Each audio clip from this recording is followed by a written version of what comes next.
This the Occult Beatles. Hello, I'm Matt Sergio, proprietor of the Occult Beatles, a website that takes a look at the occult and conspiratorial elements within the world of the Beatles, whether alleged or not.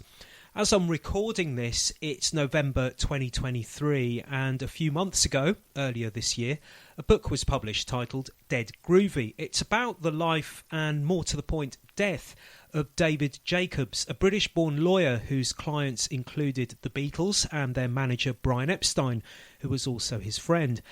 From what I understand, the official cause of Jacobs' death in 1968 was suicide. He was found dead in a garage at his home in the English village of Hove. However, as the book Dead Groovy sets out and explains, allegations of murder have been put forward and more than one suspect is mentioned for consideration in the book. And the book also points out that threats against Jacob's life had been made. In just a few minutes, you'll hear me in conversation with the author of it, of Dead Groovy. I spoke with him earlier this year to mark the release of his book. With regards to suspects, the notorious gangsters of 1960s East End London, the Cray twins, are mentioned in our chat on more than one occasion, much more than one occasion. Then there's Jacob's links to the Profumo affair, the headline-grabbing expose of early 60s so-called Cold War Britain, when it was revealed that the then UK government's Secretary of State for War, John Profumo, was involved in an extramarital affair with Christine Keeler, a showgirl, as she was described in the media back then, who was said to have been involved with a Russian naval attaché at the same time as Profumo. Someone else besides Keeler who was at the centre of all this was her alleged pimp, Stephen Ward, and who was one of Jacob's clients as well. The so-called Profumo affair of 1963 had tied into it the British government and its Foreign Office and the British royal family and the intelligence services as well. During my chat with the author of Dead Groovy, and inspired in large part by the content of the book, which I read, I offered up some of my own avenues of research to the author, a lot of it linking Jacobs to Brian Epstein, and who died 16 months earlier to Jacobs in August 1967, and some would say in suspicious circumstances. And the two men have quite a lot in common, actually, including the fact that they hailed from families that made their living in retail, from selling furniture. It was within this family background that Brian sold pop records at the Epstein's department store in Liverpool and initially managed the Beatles from it in his nearby office before their ascent to stardom. Another connection between Epstein and Jacobs is the company Celtybe. That's Beatles spelt backwards. Beatles as in the band, of course, not the insect. Celtybe, which was, as you'll hear me say in my chat with Dead Groovy's author, a company that was set up in 1963 to exclusively handle the official licensing of Beatles merchandising after Epstein had been getting inundated by requests from manufacturers who wanted him to give them the rights to make Beatles merchandise. But what he did as a result of their requests, under the watch of David Jacobs, was essentially gift this millions-making opportunity over. And he did this and he gifted this basically to a man by the name of Nicky Byrne and his associates, who were the ones who named it Celtybe. This was a misjudged business arrangement of monumental proportions by Jacobs and Epstein, to the point that not long later, in an attempt to claw back the millions of pounds and dollars in lucrative earnings that Jacobs and Epstein signed away, they launched court proceedings against Byrne, who himself then launched proceedings against Epstein.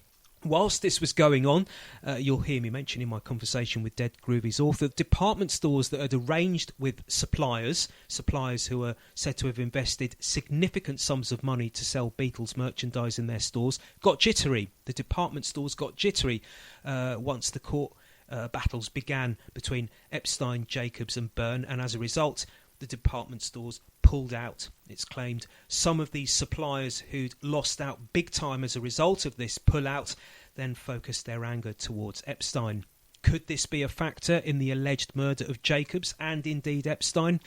Also mentioned during my chat with Dead Groovy's author are Lionel Bart, Dr. Richard Asher, Alan Fluff Freeman, as well as the rather mysterious crucifixion that took place in London on the green spaces of Hampstead Heath in 1968. Also mentioned an attempted coup in Panama and the dubious background of media mogul Robert Maxwell, who was once the head of one of Britain's best-selling newspapers, the Daily Mirror, and, as you'll hear me mention in my chat with Dead Groovy's author, who was also found to have siphoned away the pension fund of his employees.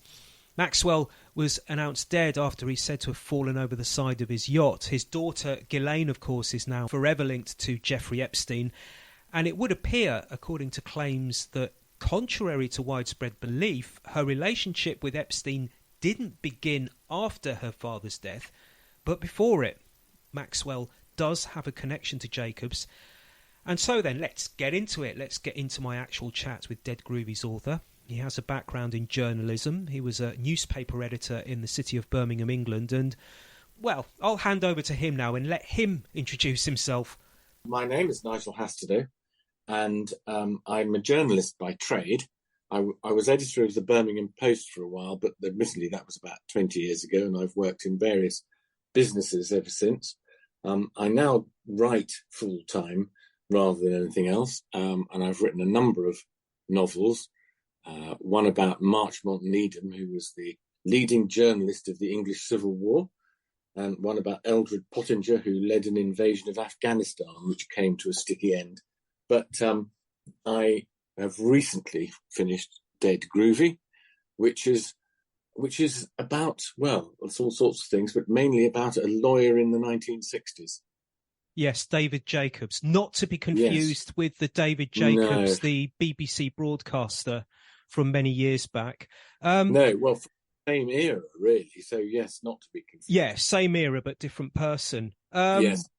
There isn't, considering the career that David Jacobs had, and I'd like you to tell me a little bit about his background before we get into the meat, as it were. But and as we'll find out, as you'll inform us, that he was an illustrious gentleman. He was a very successful man, linked to a lot of very well-known people, astonishingly well-known people. But there's not that much known about him, really, is there? Who was David Jacobs? No, there isn't an awful lot. He's from a fairly well-to-do family. He was from a fairly well-to-do family. They owned a furniture business, which has developed and been sold and moved on and is now something else entirely, but was a big business in its day. And he was one of, I think, three brothers who he went into the law. He was educated in London. He was Jewish, which I think is significant in some ways. He was also gay, which is also significant in some ways, mainly because he had these things in common with Brian Epstein, who, as we all know, was the Beatles manager. But he had an amazingly successful career as a journalist from the early 50s onwards, and he became increasingly the person that people went to, when famous people went to, when they were in trouble of one sort or another. As a lawyer, you said journalist then by mistake, I think. Oh gosh, yes, did I? Slight slip. I think you mean lawyer, don't you? Solicitor. Yeah. I do mean a lawyer. Yeah. Yes, a solicitor. Yes, people don't go to journalists when they're in trouble, just the opposite. No, he was a very successful solicitor. I mean, you know, anyone who was anybody, Laurence Olivier, Elizabeth Taylor, everybody in showbiz came his way at some point or another, usually when they were in trouble. So, yeah, it is quite astounding, really, the names you've reeled off there, but we don't know that much about him. If you look on the internet, if you type in David Jacobs, not much really comes up, does it? No. There's one or two articles, mostly about his death, but not much else. So with regards to his death and the questions and the allegations surrounding it, allegations and questions that challenge the official cause of death, which is suicide. Yes. What spurred you into writing about that? Well, the first thing that's attracted my interest wasn't actually his death. It was the Beatles. I'm a big fan of the Beatles, and I came across the fact that there was this company called Celtab, which is Beatles spelt backwards, which was responsible for all the deals regarding Beatles merchandise. And it turns out that this company sold millions and millions and millions of pounds worth of rights to companies, mainly in America, to put Beatles pictures on everything from, mugs and plastic guitars to literally cans which contain Beatles breath. And it turned out, and I was looking at this, and the person who did the deal was this bloke, David Jacobs. And he was at the time the Beatles lawyer and a good friend of Brian Epstein's. So then you obviously, start paying attention to who David Jacobs was and what he got up to. And the more I looked at it, the more intriguing it became, really. And then, obviously, it became obvious that he died, and there were questions about whether it was suicide or murder. I think the official version of suicide was accepted at the time by everybody except his goddaughter. And she made enough of a fuss about it to make the police at least pretend to have another look at it. Yeah. And it was just, the number of people and the people that he was involved with are so fascinating that I thought this is not very well known, and it's a good story. Bearing in mind he's a solicitor, I repeat that, but I'm a journalist. Journalists like good stories. Yeah, and it's full of intrigue and mystery, and all the elements that would make up a great Agatha Christie murder story. You might say, you might, yes, yeah. I mean, and the thing is that when you go through all his clients and you look at the reasons they might have felt aggrieved towards him for one reason or another, you can understand why the potential for a murder might have been there.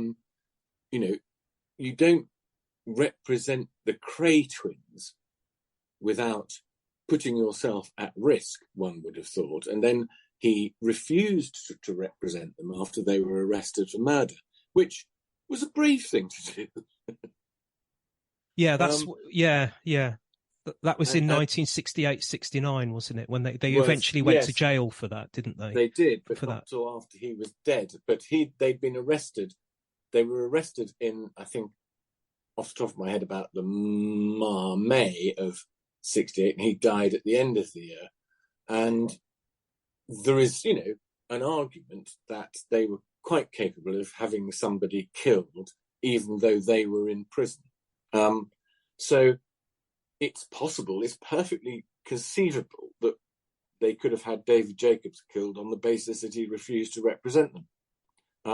But there are, other potential suspects along the way as well, including the fact, I'm not saying the Beatles themselves would have been involved in such a thing, but the fact is that the deal with the Beatles cost the group about $100 million in those days, which would be about $1 billion today, which is probably more money than they would have earned in that period.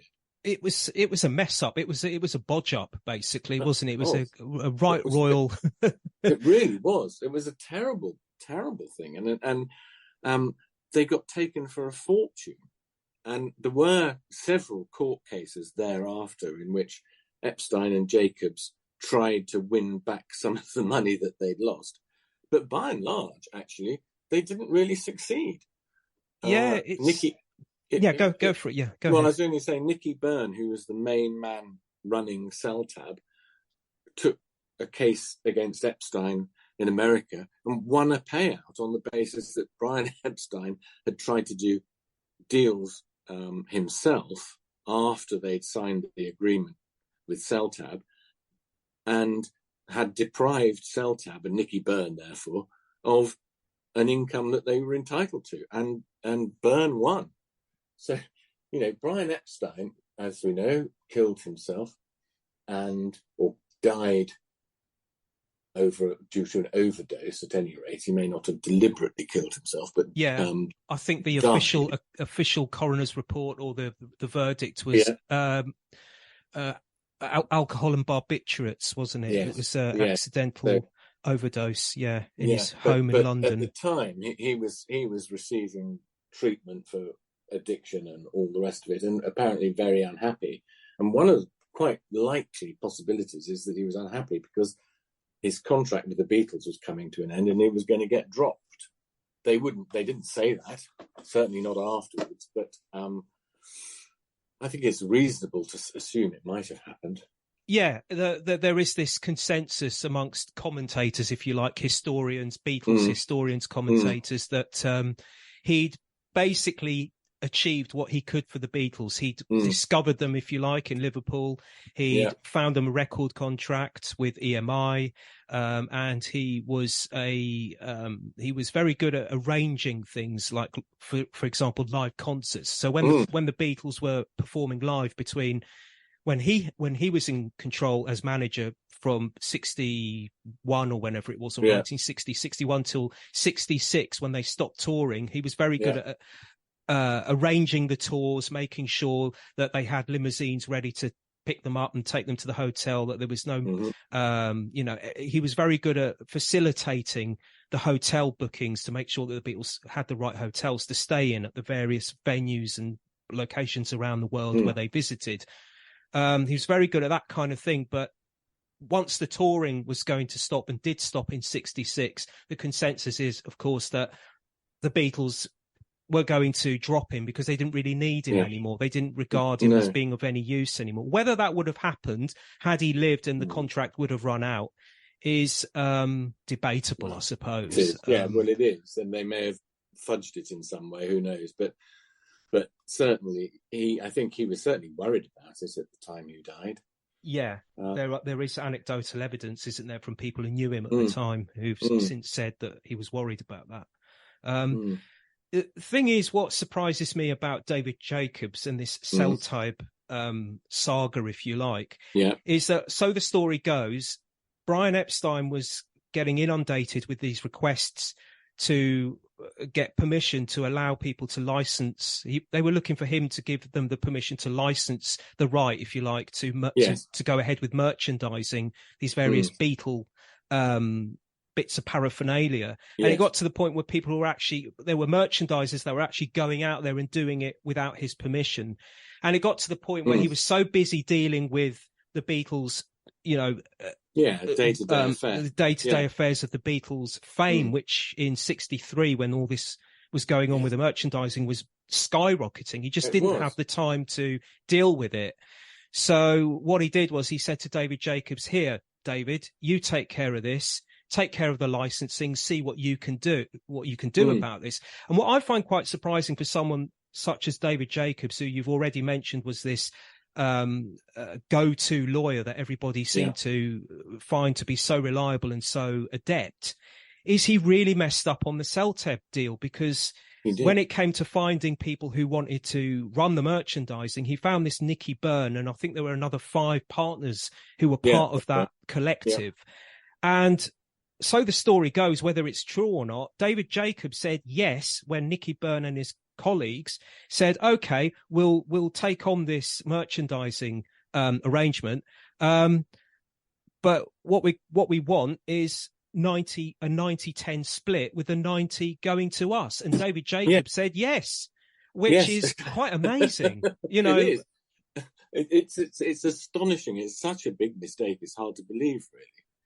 And that's why there was the court case in the end, because Epstein was trying to claw back on this mistake that Jacobs made, isn't it? Absolutely. I think if you're being kind about it, you'd say nobody had any idea that it was going to run into the sorts of sums of money that it did run into. But I think you could also argue that there'd been precedents in the past, various singers from the 50s and things like, I don't know, Elvis, for instance. Elvis, yeah, definitely. There'd definitely been memorabilia sold about Elvis. And so they weren't the first people to have such a craze. I mean, admittedly, it was bigger probably in the case of the Beatles than anybody else, but there were precedents and they could have had a look. I don't know, it's neglect, really, I think, as much as anything. And David Jacobs was a very busy man and may not have considered it to be a very important topic. Yeah, Yeah, I don't know who to blame for that. Epstein or Jacobs, or maybe the both of them. I don't know. Well, the both of them, it must be, because I mean they did literally sign documents agreeing to it. So it's not as if they didn't have the chance to query it. Yeah. So if we're looking at possible suspects for a killing, Yeah. as opposed to it being, as the official sources say, with regards to Jacobs, a suicide. Incidentally, he's said to have committed suicide by tying a satin cord around his neck from his nightgown, his robe that he's wearing. Some sources say it was a silk cord, some say satin. In his garage in Hove. Yeah, in his garage in Hove. Yes. So one of the list of suspects, if you like, it could be somebody or some people attached to this cell tab mistake, if you like, this bodge up. Could be. This resulting because bodge there's up. still ongoing court cases. Yes. Yeah. Have you read the Beatles biography Shout by Philip Norman? I don't think I've read all of it. No, I think I've read bits. I think it originally came out in 1982, and it's since been reassessed and updated. And I think it's in the updated version where he actually, Philip Norman actually interviews Byrne himself. Byrne has actually contributed to the book. I'd like to get your take on this. He claims that there were at least one or two threats made against Brian Epstein as a result of Epstein launching these legal battles against Byrne and his associates and Seltybe, when Epstein realised that Jacobs had basically handed over most of the shares to Seltybe, and here's Epstein trying to grab some of that back, trying to shut the barn door, shut the barn door after the horse is bolted, kind of situation. And the way that it's written in the biography in Shout is the context that's given is basically that Seltybe got into an arrangement with a couple of large retailers. One of them was Woolworths, and one of them was Penny's, which is a large department store. I think it's an American department store. Like it. Go on. And they'd invested a huge amount and were planning to produce, to get into business with some manufacturers to introduce a lot of Beatles merchandising into all their stores across the country. But when this court case between Epstein and Seltybe and Nicky Byrne began to take shape, and as it was toing and froing from Epstein to Byrne and the other way round, they got jittery, they got cold feet and pulled out. Now, the result of them pulling out, according to Philip Norman, was that various manufacturers who'd invested vast fortunes into these arrangements with the department stores lost a lot of money. Some of them went to the wall, and that's when the threats began to take shape. So Byrne claims there's a passage in Shout where Byrne claims that, and this was after all the court cases had finished in 1967. Byrne claims he got a mysterious phone call from a man with a, and I quote, very low voice, who asked him if it was true that the legal battles had come to an end with Epstein. And Byrne replied, yes. And what's it got to do with you? At which point the person on the phone hung up. This person then phoned him again in August 1967. So this is August 67. This is when Epstein died. Epstein died at the end of August 67. I think it was the 27th of August. Very shortly before he died, Byrne got another call from this mysterious person, and who said to him, and I quote, I've got the quote here, "You're going to hear soon that Brian Epstein has met with an accident," and put the phone down. I don't know what your thoughts on that are. Well, you sort of think, well, there could be some truth in it. You do think there could be some truth in it. I mean, we're talking such large sums of money, and I can well believe that the court case has led to the collapse in trade. I think it's certainly true that as the Beatles' career went on, the demand for all this tat fell away a bit. Although, it was still probably worth a lot of money, but it wasn't as mad as it was in 1963 or 1964. But I can well believe that there would be aggrieved parties involved in all this, because we were talking in the investment of vast sums of money. So, what happened to Brian Epstein? Was it murder? I don't know. There is a possibility, you have to say, that the truth has still not been established, as is the case with David Jacobs. I don't know what the Beatles' reaction was to the whole merchandising mess up, the mistake surrounding that. Do you know? Are you aware of any quotes or statements that any of the Beatles might have made about it?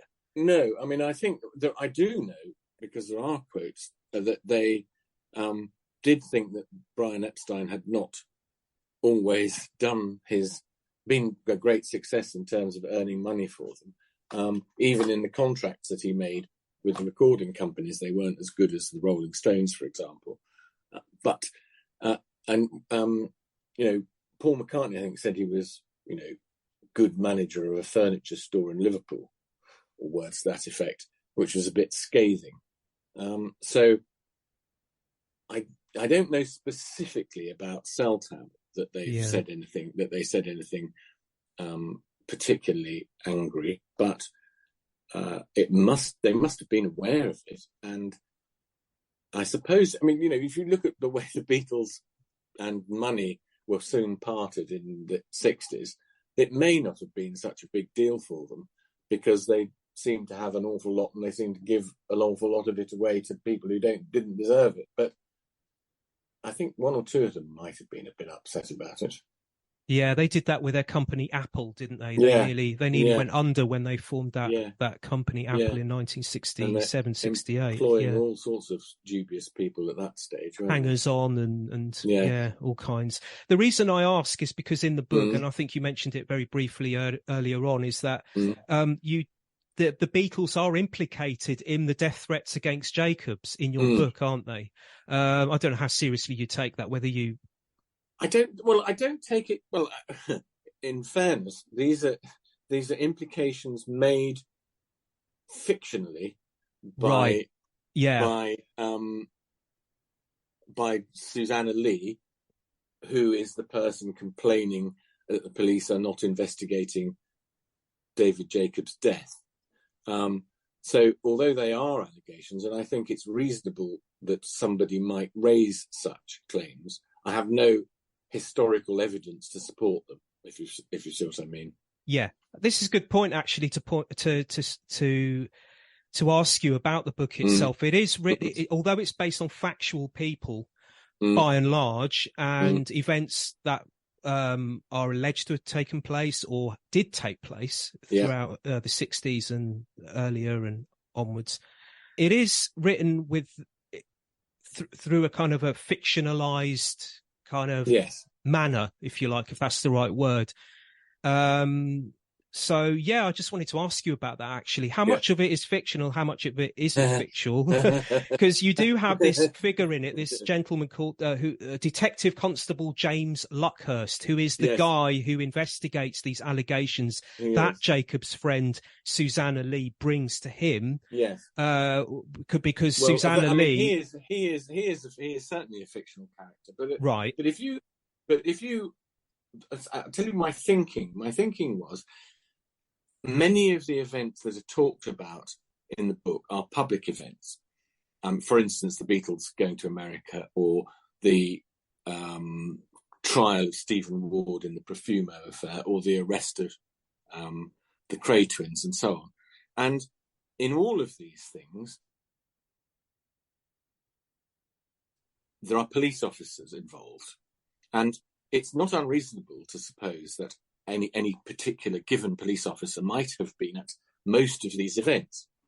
And it seemed to me that it was a way of providing a sort of continuity to the story of how these things occurred, to have somebody complaining and raising the complaints and raising the suspicions, and somebody who had actually witnessed some of these events, if only holding the crowds back at Heathrow Airport. So a lot of it is fact, but it is fictionalized in the sense that, some of the allegations might have some truth in it. They might well have some truth in it. But for instance, Stephen Ward, who was at the centre of the Profumo affair, was another client of David Jacobs. And it is the case that a file that Stephen Ward left with David Jacobs for safekeeping disappeared when David Jacobs died. I don't know what's in that file, and I don't know who took it. But you can start making some surmises fairly quickly. And so that's sort of what I've done. So the Beatles, where you named the Beatles in the book, that's the fictional part where they could be implicated in the killing. That's the fictional part of the book. Yes. Yeah. Okay. But it is the case that George Harrison wrote a song about the taxman complaining they hadn't got enough money and all that sort of thing. So there is no doubt that money did matter to some of them. Yeah. Yeah. And it is Susanna Lee, who is a real life figure. She was a film actress. She passed away a few short years ago, I think in 2017. Yes. She, if anyone chooses to look at the scant information that there is online about Jacob's death, she is the name that's usually mentioned when it comes to allegations of him being murdered. So she actually did go out there and make a noise about this. That's not fiction. No. And that was sort of the starting point for the story, really, was that somebody close to him was making this fuss about how he came to die. And there's no evidence that I can find as to what the police really did in terms of investigating or not. And I am pretty sure that they would have just tried to brush it under the carpet, especially if, and this is a possibility, the Cray twins were involved, because at the time, the Cray twins were about to go on trial for murder anyway. And I suspect they wouldn't have wanted to complicate the issue any further by opening a new investigation into them. Yeah. So what was Susanna's relationship with David? I'm not sure she was actually religiously his goddaughter, but she was, to all intents and purposes, she regarded herself as his goddaughter, and they were friends, and he took her out for lunch. And, when she got back from America on the day after he died, she read about his death in the paper, even as she opened a note from him saying, "Come to lunch on Friday." So they were very close. Yeah, that's the thing you pick up on in the book, and you mention that she says to this PC or this detective Luckhurst that, well, if he was going to kill himself, why did Jacob send her a postcard arranging a lunch date or a dinner date? Exactly. That's not the makings. It doesn't make sense, does it? Yeah, yeah. And you also mentioned that that before he died, Jacob's was his mind. There was something preying on his mind. I think is the quote he used, and that was according to his brother Basil. You could look at that in two ways, couldn't you? Preying on his mind. Yeah, that could lend itself to suicide. Jacobs got to the point where he was so perturbed and so disturbed that he just couldn't handle it anymore, whatever it was that was bothering him.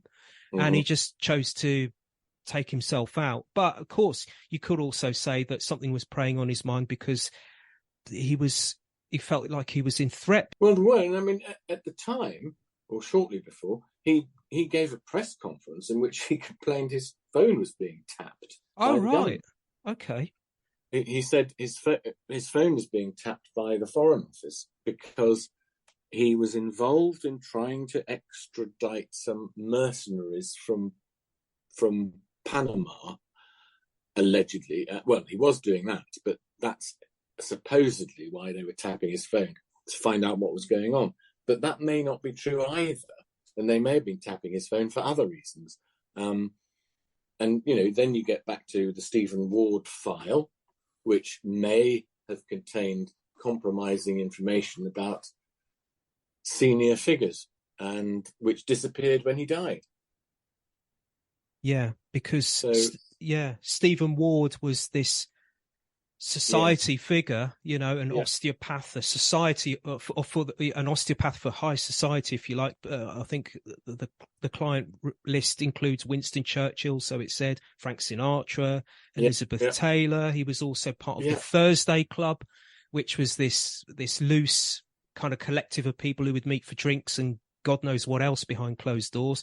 It included David Niven, Peter Ustinov, Prince Philip, also the Queen's husband, Queen Elizabeth II's husband, of course, and the Cray twins were said to have been part of the Thursday Club as well. So there they are again. They just seem to pop up everywhere. There's a lot of connections. Yeah, it's a lot of connections, and it could be said that he was also a fixer.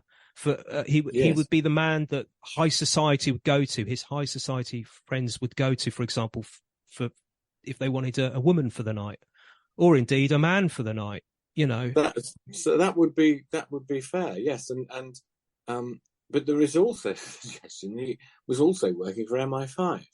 Yes, and KGB as well. Yeah, well, yes, quite.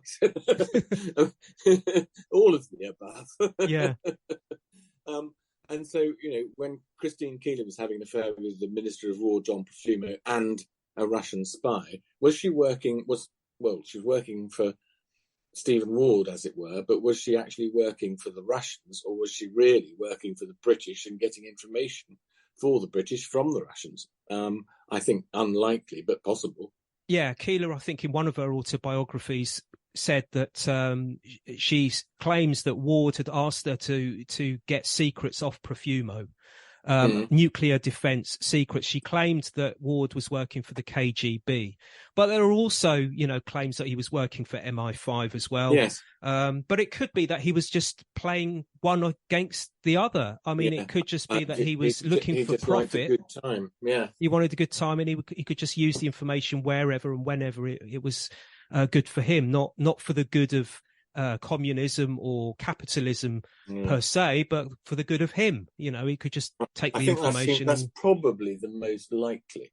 Yeah. But you can't say for sure, can you? Unfortunately. Yeah.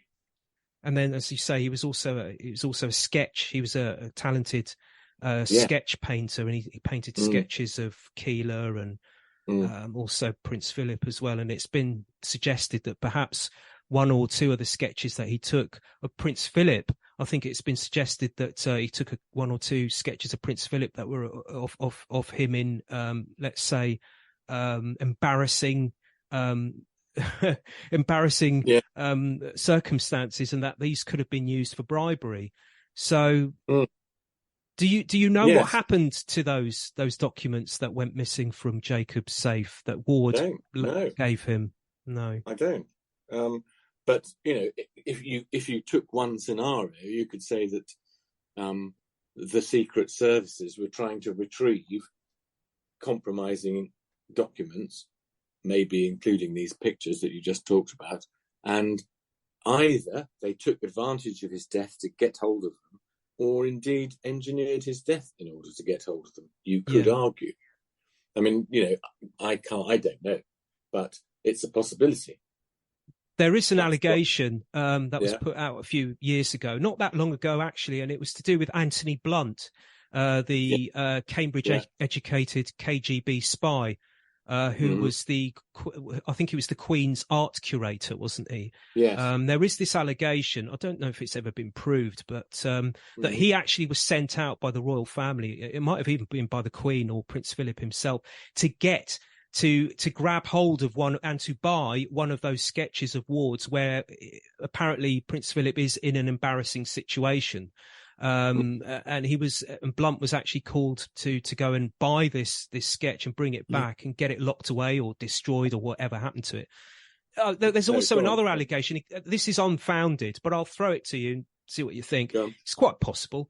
There is an allegation that this would have been around, I would have guessed, 1961 to the middle of 62, because it was around the time. It's an allegation that was made to a website called Beatles Conspiracy, which is run by an acquaintance of mine, and he got an allegation sent to him by an anonymous contributor who claims that sometime in 1961-62, when Epstein was coming from Liverpool to London to hawk around the demo tape of the Beatles, he was looking for a record contract for the Beatles, so he was going around London to all these record companies. It's claimed that he got to know Stephen Ward, at around this time. My instant thought when I heard that or read that claim in the website was to think, well, why would they want to meet?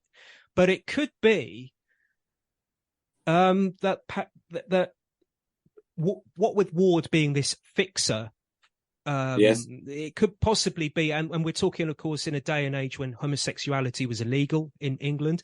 It could very well be that Ward was facilitating or arranging for Epstein.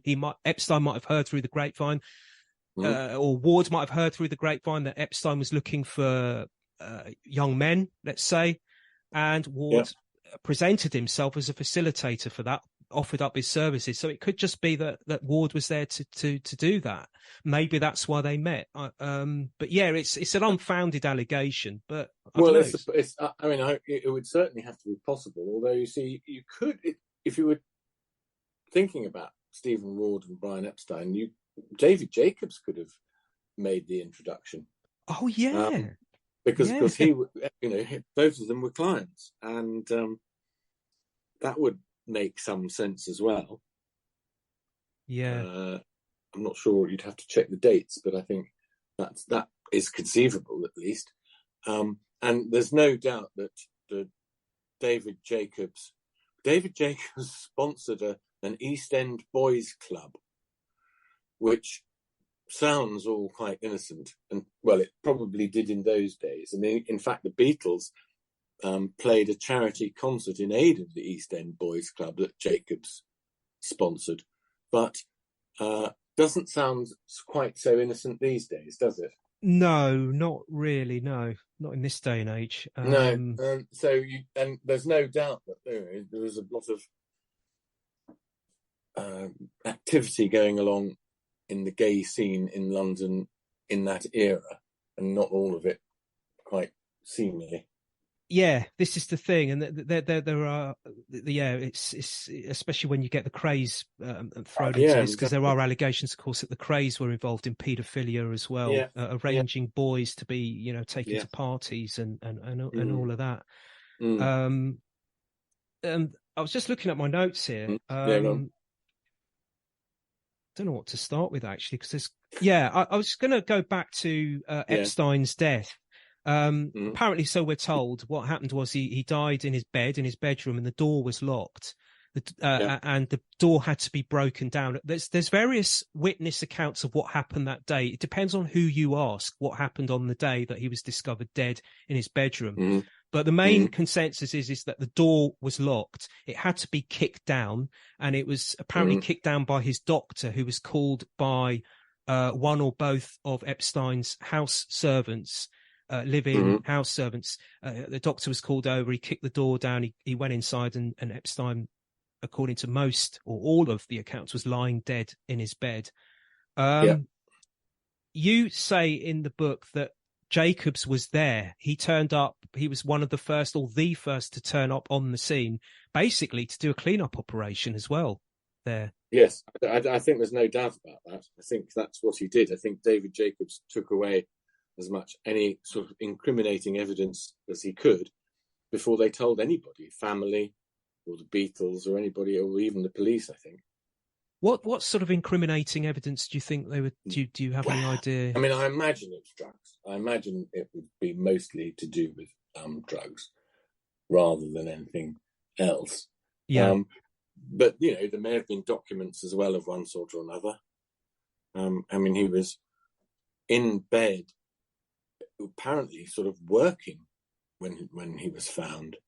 I think I'm right in saying he looked like he had been working up until the point he died. So that would suggest there had been documents and things that he might have been dealing with, contracts. Yeah. So anybody who thinks, because some people think it might have been suicide and not accidental, so that kind of flies in the face of... It does. Yeah, that would suggest it was accidental, not suicide. I agree. Yeah, because they were quite similar in that respect as well, weren't they? Jacobs and Epstein. They were both they were going through emotional problems shortly before they both died. They both had problems with drugs. I think they both did rehab, didn't they? Yes, they did, in the same place. And one of Jacob's brothers died only about 3 months before he died, and it's difficult to measure to what extent that's an issue for somebody, but it's bound to affect to some extent your equilibrium, isn't it? So, he said that there were half a dozen, 4 or 5 people out to get him. So, he said there were 4 or 5 people out to get him. I've put into the book some of the people who that might have been. I'd like to get into that at some point. Go through the list as it was. Yeah, go on then. The list. The list, yeah. But just going back to Keeler, rather briefly, Keeler and Profumo and all of that, and Stephen Ward, there are some interesting little Beatles links to Christine Keeler in particular. Ringo Starr is said to have had a one-night stand with Christine in 1965. Really? Yes, this is according to Christine again in one of her autobiographies. Right. I say one of her autobiographies because I think she wrote about 2 of them or maybe more. Okay. She claims she met him in the Ad Lib Club, which was one of the nightclubs in London at the time. This is where all the stars used to go. And she said she danced with him in the club and their eyes met and all the rest of it. And they ended up in bed together. At the time, she claims she was going, here we go again. At the time, she claims she was going out with somebody and he walked in on them in the bedroom and Ringo made a sharp exit down the stairs, broke the banister in the process. So she claims, I don't have the notes in front of me, but the person she was going out with was related either by marriage or blood related to one of the Crays. I think it was Charlie Cray. He was related to Charlie Cray, the Cray twins' brother. So again, we have this Crays thing popping up again. Yes. And something I only discovered quite recently, actually, Tony Bramwell, who's another Beatle. He's a Beatles insider. He was born in Liverpool and he was a childhood friend of Paul and John, and in particular George. And he later became their roadie. And then he went on to work for Brian at NEMS, Brian's company, NEMS Enterprises, and he also worked at the Beatles company Apple. He headed its film division and he was head of promotions for their record label as well. And now in his autobiography, Magical Mystery Tours, My Life with the Beatles, he claims he actually got involved with Christine sometime around 1968, I'm guessing. Okay. Yeah. So he claims he went out with her for a while as well. And I've got some other links here, actually, that you might find rather interesting if you didn't know about this before. Now, Ward was found guilty, of course, of pimping. He went to court and he was found guilty of pimping, of earning immoral earnings. Living off immoral earnings. Living off immoral earnings off Christine Keeler and also Mandy Rice Davis. Yeah. And the day before the verdict was announced, Ward had an overdose and he died. He was staying at a friend's house in London and he died about 3 or so days later. Now, Mandy Rice Davis, in later decades, indeed, at the time, she might have even said this. She claims that the reason that the court case went ahead, this pimping case went ahead against Ward, was basically to deflect any attention away from what was really important about the whole Profumo scandal. That being that state secrets might have possibly have gone astray between, because Keeler was effectively sleeping with a British minister and also a Russian naval attaché, Yevgeny Ivanov. She also implied that the reason that this deflection, this court case was put up there was basically to deflect away from Ward's relationship with these various high flyers that he knew, such as Prince Philip, for example, and the Cray twins and all the rest of it. Basically, it was a way of getting the attention away from very important people who were attached to him. Now, there is an allegation that was published in the Telegraph a few years back online that he was murdered, that Ward was actually murdered. Right. by a freelance operative for MI5 and MI6, and I'm paraphrasing here from the Telegraph. A guy by the name of Stanley Ritter, his name, Right. Stanley Ritter, Rytter. And it's claimed what he did was he went into basically the allegation is that Ritter was employed as Ward's minder, because Ward was worried allegedly that people were out to get him, because, as I say, he had these connections to these high flyers. And here he was in court, and there was this danger that Ward might actually spill the beans, as it were, and get all these important people, have the spotlight shone on them. So worried about the implications that his life was in danger, he employed this Stanley Ritter to be his minder. It's claimed that this Ritter character, what he did was he gave him some pills, some sleeping pills, I think it was. So Ward went to sleep, and then Ritter woke him up again after half an hour. And Ward, being in a state of confusion, having just woken up, Ritter would lie to him and say to him, "Oh, you haven't taken your sleeping tablets. Give him some more." He'd go back to sleep. He'd wake him up again after half an hour, and to the point where he overdosed. Now, the claim is that the person who recommended Ritter to this alleged MI5 and MI6 operative, the person who recommended this person to Ward was his friend Peter Rackman.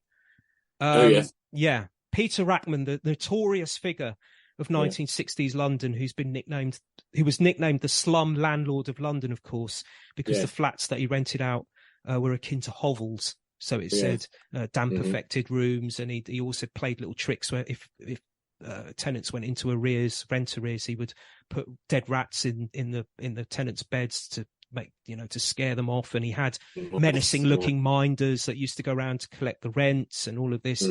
But he was also involved in a relationship with Keeler for a time, with Christine Keeler. He was friends with Ward.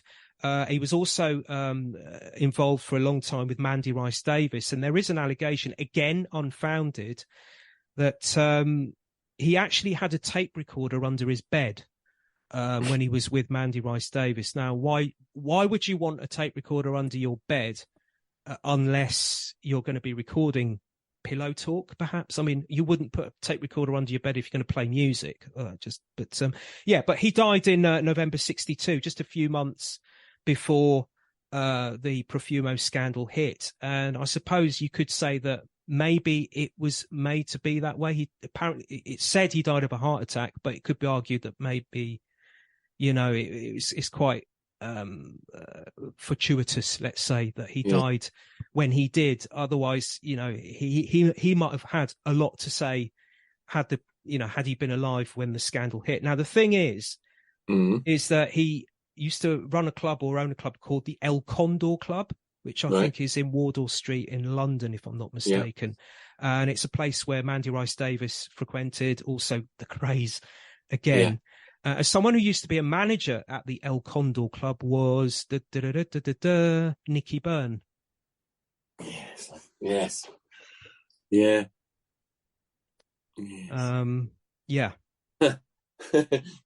all goes round in circles, doesn't it? It all goes round in circles, doesn't it?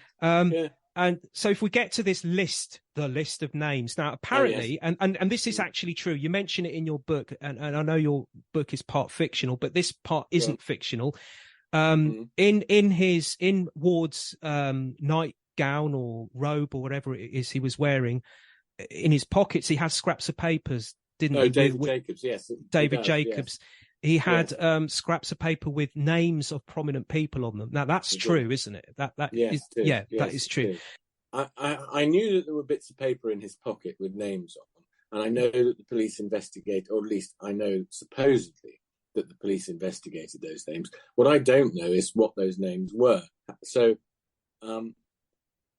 what I have done, if sort of as a substitute, is look at there was a photograph taken of a group of worthies by Patrick Litchfield, and David Jacobs was in it, and various other people were in it, including Mary Whitehouse and Robert Maxwell and all sorts of people.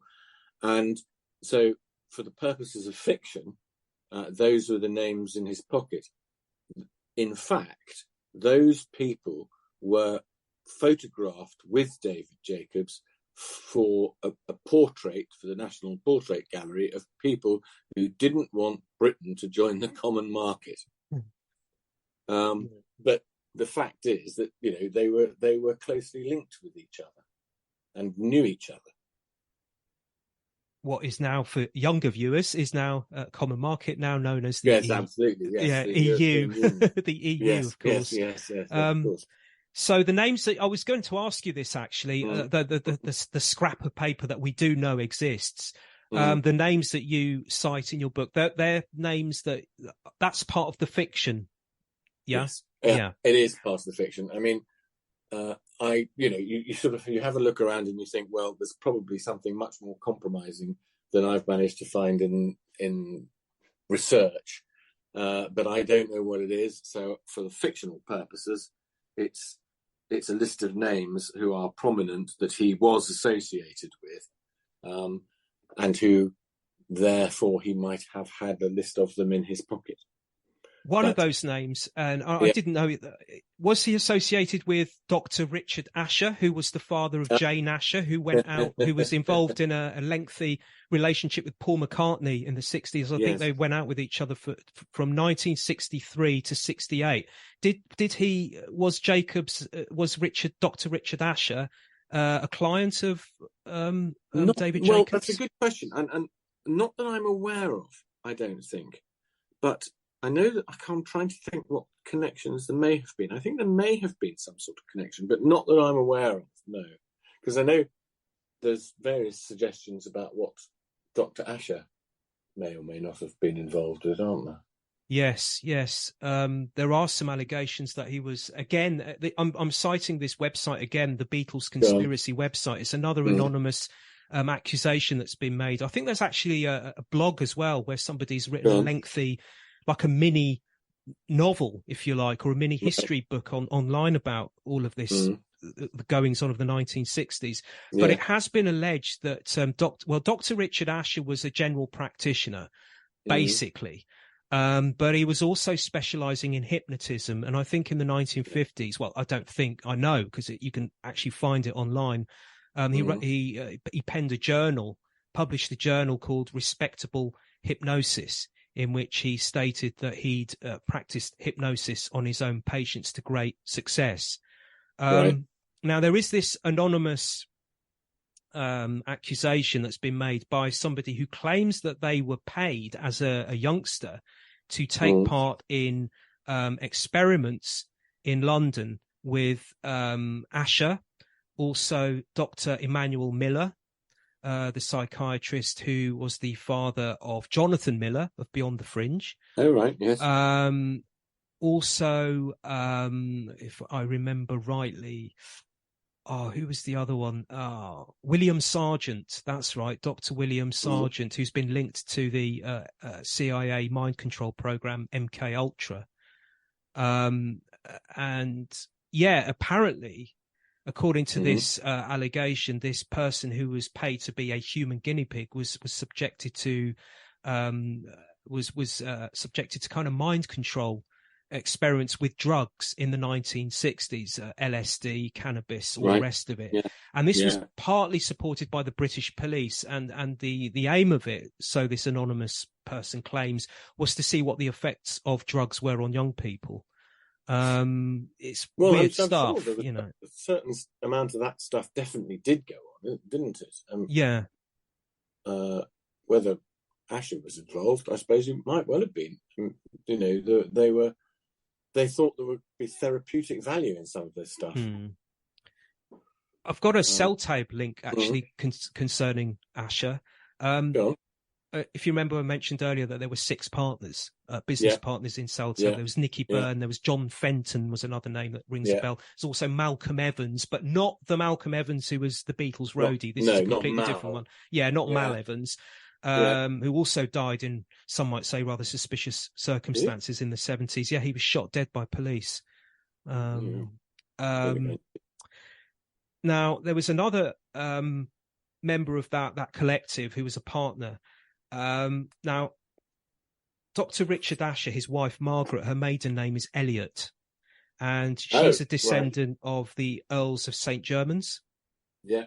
To be exact. And this is according actually to the book Many Years From Now, which was authored by Paul McCartney's friend Barry Miles. And it's a biography which has been sanctioned by McCartney, because most of the book is the McCartney's life story in the 60s as told by McCartney in interview.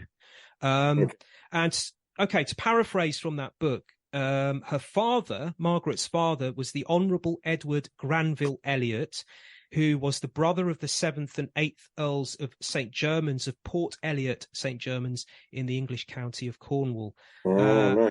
Right. Do you know where I'm going with this? I do. Yeah.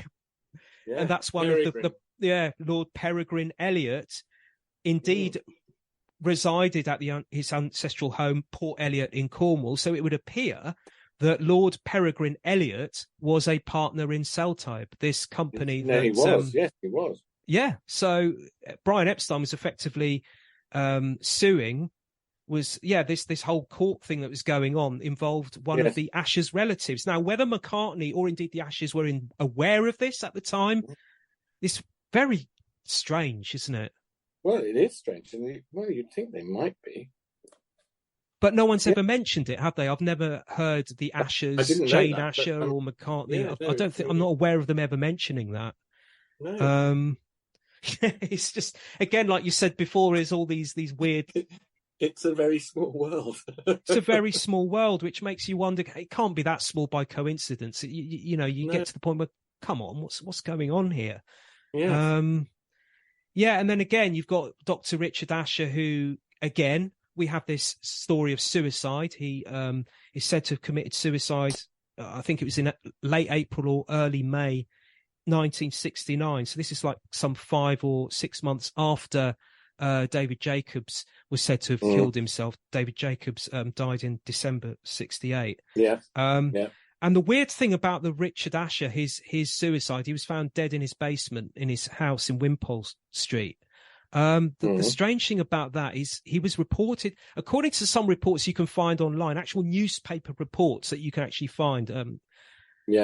He was reported missing by his family, and he wasn't discovered until 7 days later in his basement. I mean, someone might say, well, why didn't anyone bother to have a look? Odd. Very odd. Do you want some more connections? Go on then. All right, then here's another one. One more with regards to the Ashes. And this again takes us back to Christine Keeler and the Profumo affair. The Asher family, I'm not sure whether this is the case now, but certainly in the 1960s, the Asher household was in Wimpole Street in London. And that's where McCartney actually lived with Jane Asher, his girlfriend, at the family home. So this was between 63 and 66. They lived together. Now, Wimpole Street is just and I've done the math on this, is 0.2 miles away. So just like a couple of minutes walk away from Wimpole Mews, which is just across the road. Now, Wimpole Mews is where Stephen Ward used to live.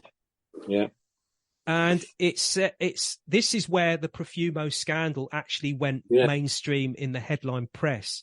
After an incident that occurred outside Wimpole Mews. I think what happened was one of Christine Keeler's boyfriends at the time, Johnny Edgecombe, I think his name was. The two of them had an argument. She and Edgecombe had an argument, and she ran off to Stephen Ward's flat, his home in Wimpole Mews. I'm not sure if he was staying there at the time, but she stayed there to get away from him, and he chased her there. He followed her there and started shouting outside the flat late at night, apparently. And he had a gun, and he started firing off the gun. So, I mean, this is back in the days, in the 60s. Guns in London wasn't so, it was quite an unusual thing. So, and it's said that because of what happened that night, obviously the police got involved, and then the media got involved, and it's from this point basically that the Profumo affair began to get out into the public domain. It's just weird, isn't it? Again, I mean, I actually walked. I was in London I don't live in London, but I was in London a few a couple of weeks ago, and I just happened to walk Right. past Wimpole Street. I didn't even realise I was doing it. I'd just gone for lunch with somebody. Yeah. And I looked across the road from where I was on Wimpole Street. And I went, wow, that looks like Wimpole News. And I was thinking, it literally, if you Yes. get out of Wimpole News and you stand at the curb, you cross the road, wait for the cars to go past, walk across the road, and you're in Wimpole Street. This is how close the Asher family were to Stephen Ward. Again, what on earth? Yeah. You know, you can't make this stuff up. No, I think that's the point, isn't it? There's so much that is true, but there is so much that you don't know. You know, the links appear to be there, but you can't really prove it anymore. So, you know, you've plucked these names, you say for fiction, these scraps of these names that were on this scrap of paper. You've plucked names, and already I picked one there where, whether you know it or not, there's all these connections, these weird and wondrous connections, you know. Another name on that scrap of paper is Lionel Bart. The British-born songwriter and composer of musicals, the West End hit Oliver, which was made into a film, of course. Again, he has kind of similarities to Epstein and also Jacobs, in that he was a successful Jewish gay man in the 1960s when homosexuality for most of that decade was against the law, of course. So that's another name that you've got on the scrap of paper. Is there any reason for that? Well, as I say, I mean, they're the people that he was photographed with as part of the campaign to keep us out of the European Union, what was the common market. It was a strange group of people. There was a horse racing man and a racing driver and all sorts of people, you know, famous-ish people from the era who were campaigning, who didn't think we should join the common market. So that was the only connection that I was aware of. But the fact that he was connected to them in this photograph means that they were at some stage, you know, they knew one another. So how much further you go in their relationship is hard to tell. I mean, David Jacobs, of course, as I've said, had so many well-known people as clients that several of them could easily have been his clients. And once you become a solicitor's client, you know, there's a lot of intimate knowledge involved in being someone's solicitor. Yeah. With me, with my suspicious mind, when I read Lionel Bart, I wondered why the name was there. And I just went off into another rabbit hole, as they say. Do you want to hear this one too? Yeah. Yeah. Okay. There's, have you heard of Michael Thornton? He's a film critic, or he used to be a film critic back in the 60s. I don't know if he is now. I've also read that he's a film producer as well and an author as well. His name's Michael Thornton. Right. There was an article that came out, I think it was in the Mail Online or the Daily Mail, or one or both. He claims that he became friends with Brian Epstein back in '64 after, this was around the time that A Hard Day's Night, the Beatles' first film, came out. And there was a screening for it. I think it was a media screening just for members of the press. Not sure if it was the actual premiere itself. But anyway, Michael Thornton was writing. He was a film critic at the time for a well-known newspaper. So he went along to watch it, and he was introduced to Brian Epstein after that at the event, and they became friends. And in this article that came out a few years back in the Mail Online or the Daily Mail or whatever, he talks about this conversation that he had with Brian, where Brian, or so he claims, also Michael Thornton claims, Brian opened up to and said that he was in trouble, that there was police surveillance focused on him. Right. And it was not only him, but also Lionel Bart and David Jacobs. And this was during the summer of '67. So again, this is around the time that Brian died. And it was to do with an alleged complaint that had been made to the police by the father of a 15-year-old boy who complained to the police that Epstein, Jacobs and Bart had abused him. Now, according to Thornton claims that Epstein would ring him. He would actually phone Thornton in a state and say, we're going to prison. We're going to go to prison. I can't handle this. We're going to go to prison. He would get into an absolute state about this, not surprisingly. And Thornton also claims that Brian used to phone up John Lennon and say the same thing. And apparently John Lennon's reaction to this was, well, you shouldn't have done it, should you? You shouldn't go around messing with children. What do you expect? I don't have any sympathy for you. This was in the summer of 1967. So this is not long before Epstein died. I don't know how true this is because, again, these allegations always come out after everybody's died. Yeah, you know, Bart is no longer with us. Jacobs, obviously, and Epstein are no longer with us. I think Lionel Bart died in 1999. So I'm not pushing it aside, but I'm just, Well, it's one of those things. The thing is, you can't libel the dead.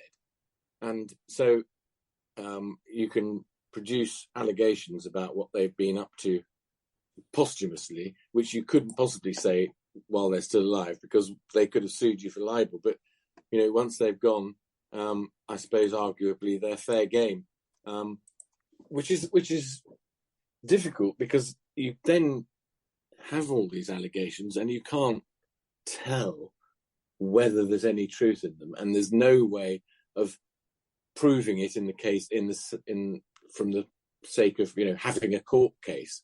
You can't have a court case and establish that this is a libel or this is true, because nobody's going to take a case to court. So you just have to sort of look at the law of probabilities, I suppose. I mean, some of what you've said sounds quite likely. That the we're going to prison bit is familiar to me. I'm not quite sure why, but I wouldn't be at all surprised if they hadn't been involved in underage paedophile type sex at some point. But you couldn't have probably proved it then. You're certainly not going to be able to prove it now, I'm afraid. Yeah. With regards to Jacobs or Epstein being murdered, does that lend does that lend itself to a scenario of murder? The reason, if they were being surveilled by the police, would that end up in them being? How would that end up as them being killed, murdered? If that was true. Well, I mean, the problem is it is, as far as I can really see, impossible to say, and what the scenarios are open to lots of different forms of interpretation. They could have been murdered. There is, I don't think, any doubt about that. How likely is it that they were murdered and by whom? There is a lot of doubt about both of those things. I think you can definitely say that, in David Jacobs' case, he was afraid for his life. I don't think there's any doubt about that. And he did think that there were people out for him.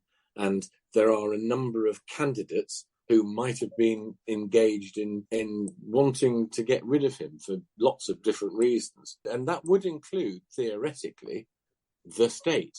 But whether that actually occurred is, it is impossible to say. Yeah, I was just wondering, with regards to that allegation there, with that links Lionel Bart and this 15-year-old boy, I can't see why that would lead to murder of Epstein and Jacobs, unless, of course, there was some connection to some larger paedophile ring, a so-called VIP paedophile ring. Well, we know about those, and because we had all those allegations very recently, didn't we? And to be fair, they were all rubbished in the end.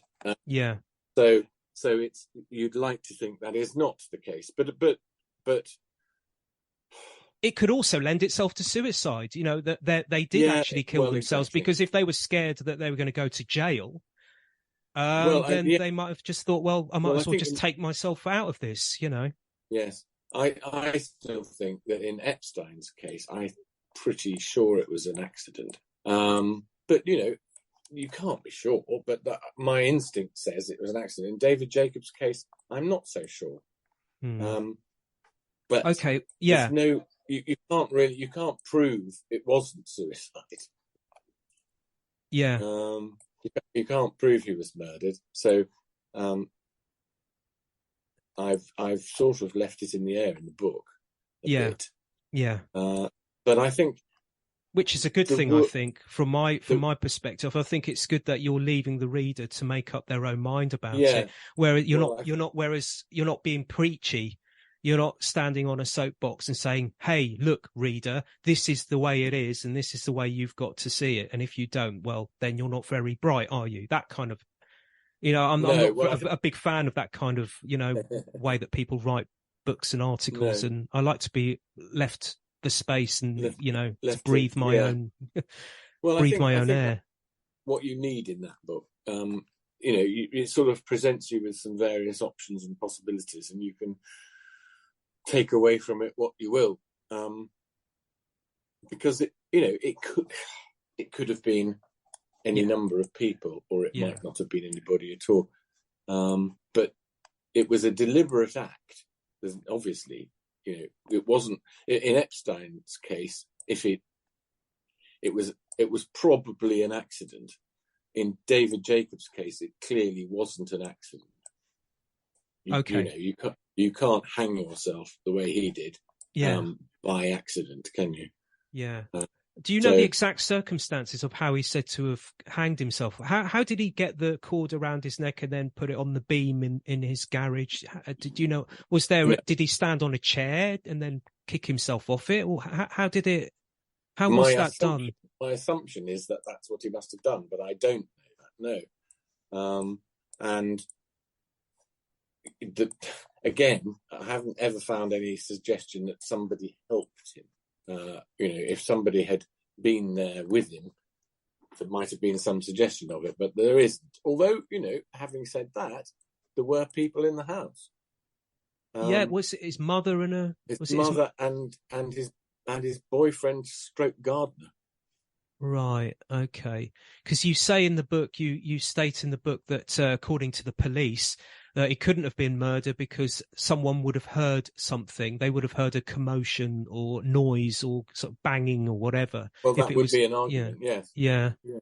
But then again, you also say that he could have been drugged. Whereas, so if he was drugged and then had the noose tied around him, there wouldn't be any noise. Man. I think he was a very big man, so it would have been difficult to achieve if for somebody else to do it, but not impossible. But you'd have thought that it would leave some sort of signs or noise at any rate. But there were people in the house, but no real suggestion that they were, certainly not his mother, but this other chap, were responsible. It's. If he was drugged, it would be quite an easy thing to do because he liked his drugs. So you wouldn't have to coax him into taking drugs, would you? You could just spike his cocktail or whatever it is he's drinking. His Yes, I mean that would be the most likely. Although again, I don't know under the influence how easy it is to do it, but it is possible, definitely. Yeah. How big was he? Was he like 6 foot or? Yeah, he was a big man. I think I don't know why I'm going to say 6'2", but that's what I have in my head. I can't swear to that, but I think he was a big man. So he wouldn't be easy to manipulate if you were trying to make it look like suicide. Yeah. Okay. I won't go down the road of COD detective, but I will just make one suggestion. Go on. Whoever did it, if it was murder, would have known him. Because they would have, if they were going to drug him, he must have known who they were.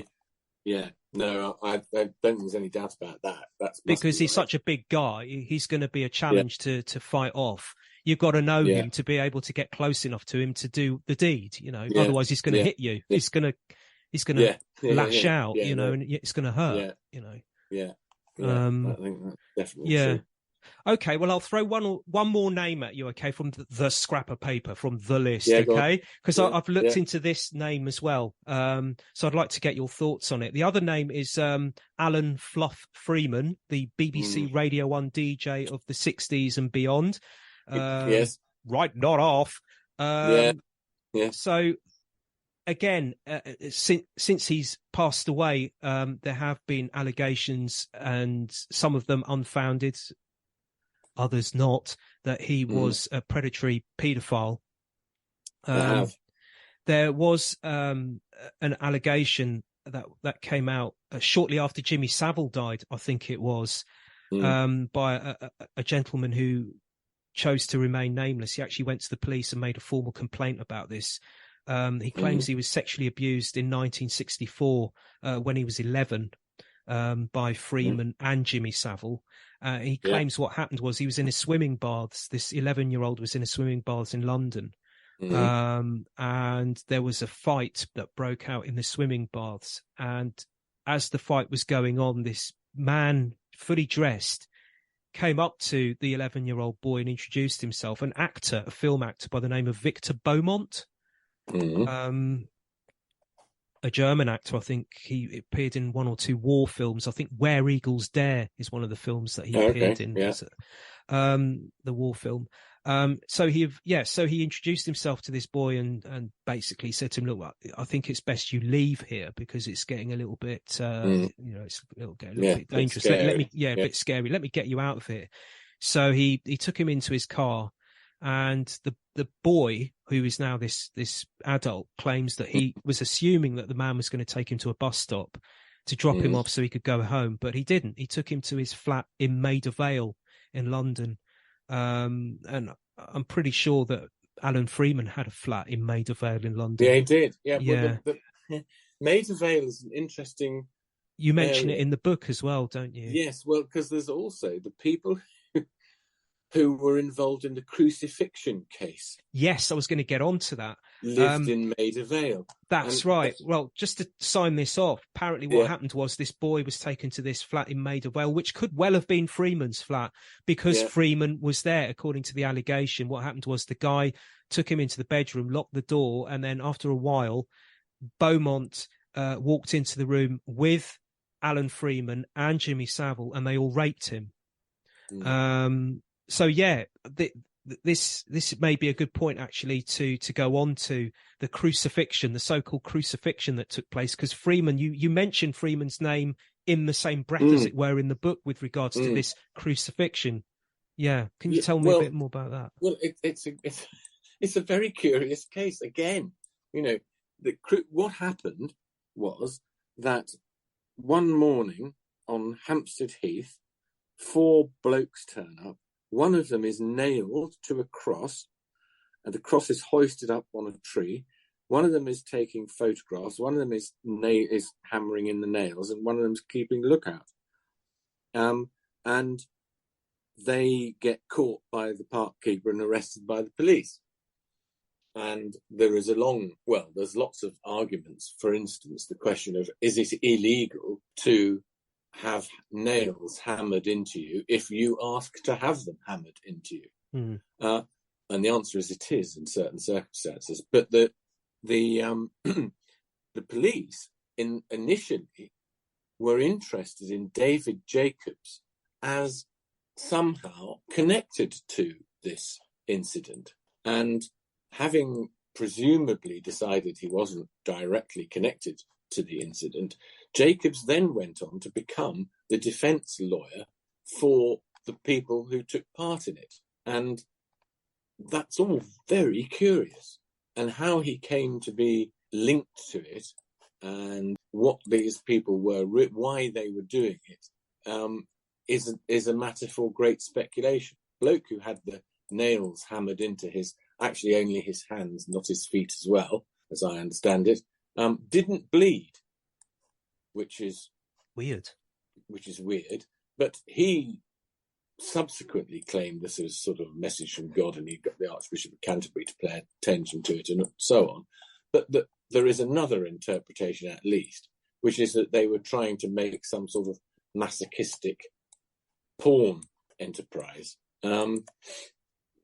And the fact also is that these characters all came from Maida Vale, which seems to have been a hotbed of all sorts of things at the time. Whether there's any connection or not, I don't know. But it's all very odd. And, you come across a case like that, and you're just flabbergasted by it, really. And with regards to Maida Vale, again, another unfounded accusation, as far as I'm aware, is that Fluff Freeman used to hold parties at this Maida Vale apartment of his, where young boys from care homes would be procured by the Krays, I think, is the allegation, one of the allegations. They would be procured by the Krays, especially for these parties that were held at Maida Vale. And at these parties were Savile, of course, would be attending, and also Brian Epstein.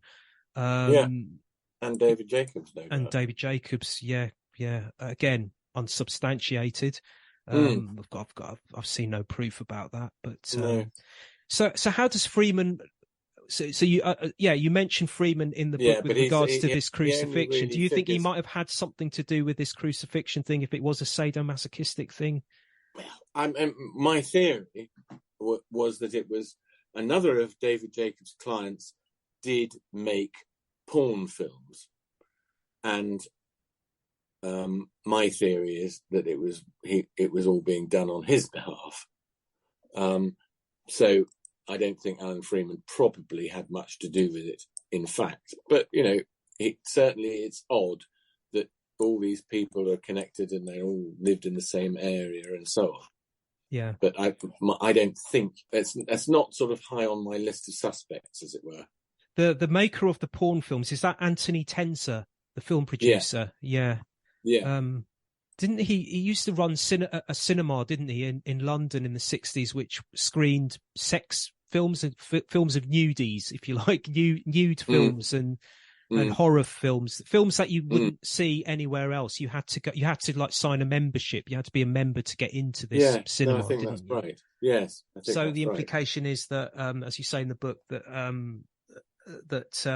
this film was made for him to distribute, perhaps, or to. Well, I have invented that.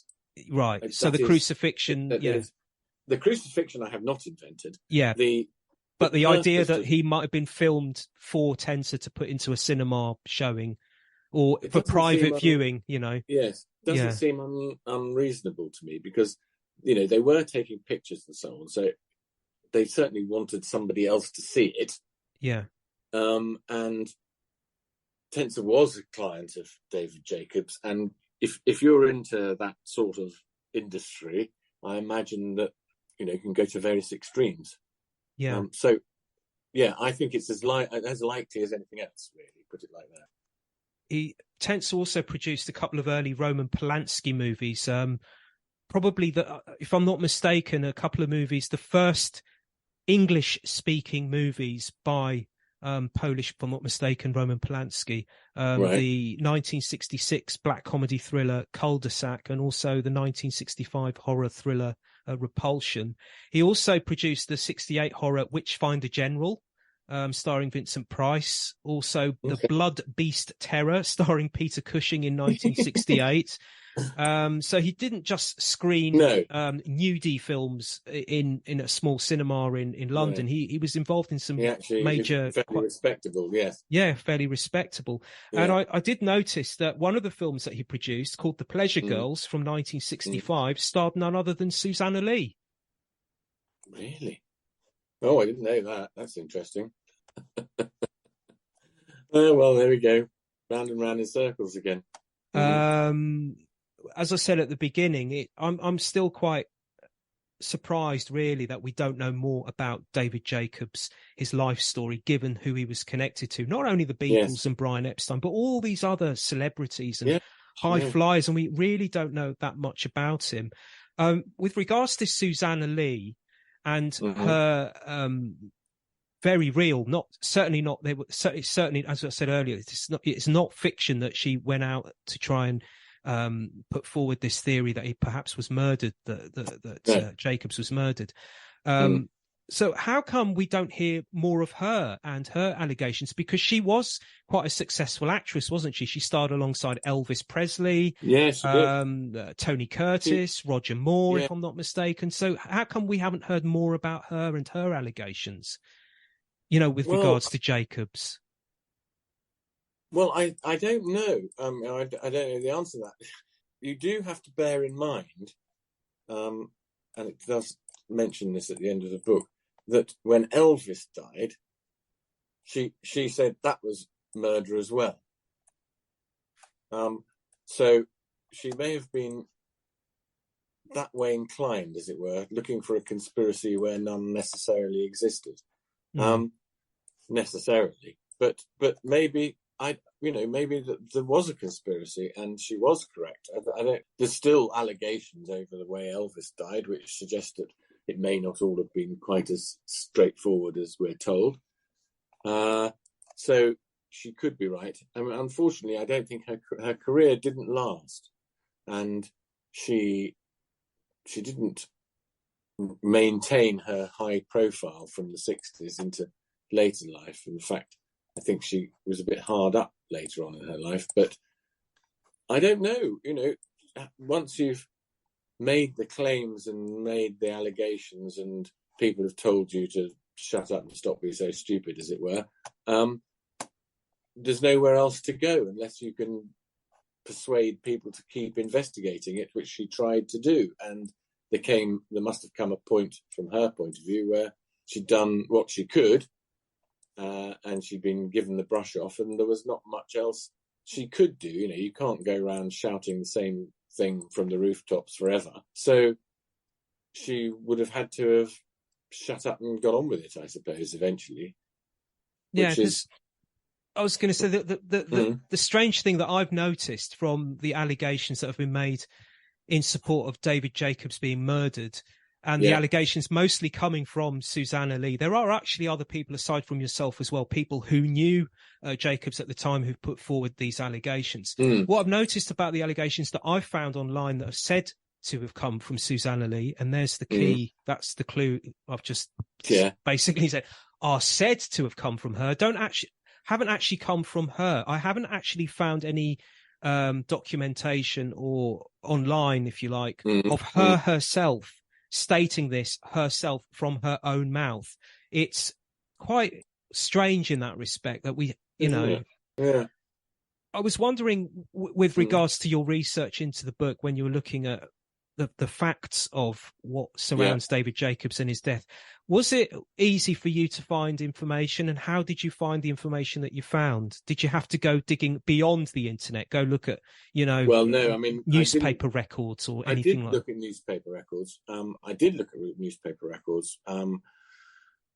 Because you can get it all online now. So I actually looked at quite a number of newspapers. I mean, for instance, if you take the Hampstead Heath crucifixion case, I couldn't discover just online, just Googling it, as it were, what happened to the defendants. And the case finished after David Jacobs had died. But I wanted to know, were they convicted, and if they were, what happened to them, and so on. And you can find all that if you search hard enough on the internet via newspaper cuttings. There are various archived newspapers now, which if you search the right way and take long enough over it, you can find the answers to a lot of that. So I did find the answers to them. Only one of them ended up in prison, but not the bloke who had the nails put in his hands. Right, okay. So there was all sorts of other stuff. I mean, I did quite a lot of that in the case of Margot Fontaine and the Panama coup, which had been news to me when I started investigating David Jacobs, but turned out she was a client of his, and John Profumo was involved, and she and her husband had tried to get rid of the government of Panama and replace them with her husband Tito. And, the more you read and discover about what went on in those days, the more astonishing it becomes, really. Yeah, you can't make it up. No. If you did, everyone would just laugh at you. Yeah. I mean, with your journalistic background, have you found that, was it especially difficult to find information about David Jacobs? Well, I mean, when compared to other projects you've had as a journalist, other news sources. Interestingly, it's an interesting question, actually, because I've written two more historical novels, if you like, ones that have come from further into the past. And you can actually find probably more information about Marchmont Needham, the journalist from the Civil War, than you can about David Jacobs. So, yes, it was quite difficult to get information. You're right. Given how prominent he was, he is also quite obscure. To ask you, if I was just to throw some of the names that I've given from that list, even though it's fictional, maybe this is a bit of an unfair question, really, but I'll throw it to you anyway. So if you were to pick a name from that scrap of paper, the fictional list that you have, Alan Fluff Freeman or Lionel Bart or Robert Maxwell is also in that list as well, who, of course, is now linked to Jeffrey Epstein, because it's since been said that he actually knew Jeffrey Epstein. There was, because when did Robert Maxwell die? When did he throw himself off the boat or get pushed off the boat? I would say, I can't remember, off the top of my head, I'm not sure, but I'd say about 9. Is it 91? No, it's a little. I should say it's about 89. Right. Okay. Approximately. Yeah, because it's always been said that his daughter Ghislaine, that when she got hooked up with Jeffrey Epstein, that Robert Maxwell didn't actually ever know Jeffrey Epstein, that he never met Jeffrey Epstein, that the relationship between Ghislaine and Jeffrey began after. But it's since been alleged in a BBC documentary, I think, that actually he did, that the two did meet, Robert Maxwell and Jeffrey Epstein did meet. And that was because at the time Robert Maxwell was going through money troubles. This was around the time that he owned the Daily Mirror, the newspaper in Britain, and he was siphoning money, to put it mildly, from the pension fund of the employees at the Mirror, and Jeffrey Epstein was called in to kind of give him a rescue package to guide him through that. So around the time he died, he actually did know Jeffrey Epstein, which kind of perhaps throws open again. We go to the world of paedophilia. You know, I don't want to get too suggestive about that, but again, Maxwell. I mean, it's difficult, isn't it? I mean, in a case like that, the difficulty is, to a certain extent. I mean, Maxwell was a crook in many ways, but is he guilty just by association? Yeah. Even if he took money off Epstein, that doesn't necessarily mean he was engaged in anything worse. Just because somebody knew, I don't know, Jimmy Savile, doesn't mean that they were up to no good. So that's one of the problems with all of these things. You can see how it might be a conspiracy and things might have happened, but they may not have done. Yeah. and the chances are that they probably didn't. But you can't say they definitely didn't. Yeah, you can't go either way. If you don't have proof, you can't say one or the other, can you? No, and that's the trouble. And, just because somebody met Epstein doesn't make them a pedo. But on the other hand, obviously, if there were other things that suggested they might be, this might add to the argument. But, And it's also said that Maxwell was KGB and MI6, a bit like Stephen Ward, but in that he was playing one against the other one. The allegation is that when he wanted to get into publishing, that he approached the KGB and said, he gave them a deal, basically, an offer. He said if they gave him money to start his publishing company, from which his empire grew in later decades. So this is around the 1940s, 50s. If they gave him the money to do that, then he would work for them. But at the same time, he's also going off to MI6 as well. But well, I wouldn't put that past him. I mean, he was a slippery customer without any doubt. I should probably declare an interest here because I am a Mirror Group newspaper's pensioner. Right. Okay, that's good. It's not good, but you know. No, I thought luckily unaffected by. You're unaffected. Yeah. But I don't know. Robert Maxwell was a crook, without a doubt. With regards to Maxwell, now knowing that you were that you worked for the Mirror Group, what did you get any kind of inkling what he was like as a boss? Not on a personal level as such, but just in terms of the way he operated the Mirror newspaper or any of the subsidiaries or any of that. No, I mean, I didn't actually become involved with them until after his death. So, no. So, okay, then, to get back to the question, which is rather unfair, actually. You don't have to answer this. This is one of those hypotheticals. But again, a lot of what we've been talking about has been hypothetical because we don't know the full facts. If I give you the list of names from the scrap of paper, the list, or some of them, and then if you could give me the one that you think is the most possible one to be a suspect, the most possible suspect. So would it be Alan Freeman? I guess no. You've already said that you don't. I would have said not. No. Yeah, Lionel Bart or Robert Maxwell or Richard Asher or any I've left out there. I don't know. Which one would you opt for, if any? You know. Well, I'm not sure I'd opt for any of them off that list. I mean, I actually think the most likely is that it was, if you were to say he was murdered by somebody, the two suspects that I would want to investigate most would be the Cray twins and the government, the MI5, because in the case of the Cray twins, they certainly had the capability and they had some reason to do so. And in the case of the government, they were tapping, he said they were tapping his phone. They were interested in what he was doing, supposedly just about the people in Panama, but possibly more. And the disappearance of Stephen Ward's files would lead you to think that there was something the government, or a part of the government, wanted to get back, get hold of. And that if he were to have been murdered, the state is probably the most likely candidate. And of course, with regards to Stephen Ward and the whole Profumo case and the so-called scandal that hit in the 60s, a lot of the information to do with Ward and has been locked away, hasn't it? For a number of decades. We won't see it in our lifetime, that's for sure. No. So that does make you wonder what it is they've got locked away. Has it got anything to do with the British royal family or figures within the high echelons of politics or British politics? Or I think that